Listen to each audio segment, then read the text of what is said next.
para ating kilalanin ang nanalo ng 4,600 sa ating hulaan ng kapital ko kahapon, araw ng mga puso.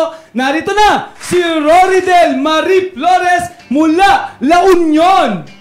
On the line, yung nanalo. Yan. Hello po. Alam mo, ang kagandahan nito, I was informed nung nandun ako sa Dangwa, birthday pala ng father niya kahapon din. Ay, ka-birthday ni Sir Ben. Very timely yung pagbigay natin ng 4,600. Ayan na. Kayo na ang mag-interview.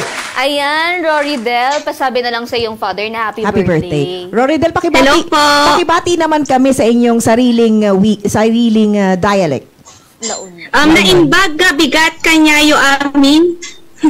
Ayo, Ilocano. Oo. Tanong lang namin, no? Nanood ka talaga kasi nahulaan mo eh.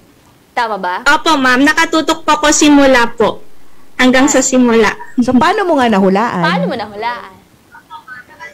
Nag-base po ako dun po sa sinabi po ni Sir kung ano po yung paano po siya nagsimula. Yes, doon po talaga nabanggit. Kasi para nang transparent tayo. Kasi Correct. ang 4,600 ay hindi maliit.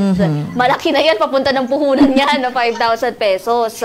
Ngayon, anong gagawin mo doon sa pera? I-save ko po. Tapos pag may naisip ko akong i-negosyo, ipapangpuhunan ko din po. Aha. Pwede bang matanong kung kailan ka nag-start manood ng Pro Pinoy? Matagal na po akong nanonood po at sa inyo po. Ay, kayo. Sa inyo po. Kong Butch po.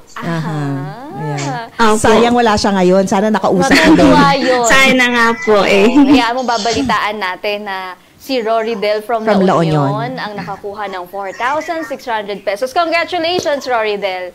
Marami pong salamat, DCME at Pro Pinoy.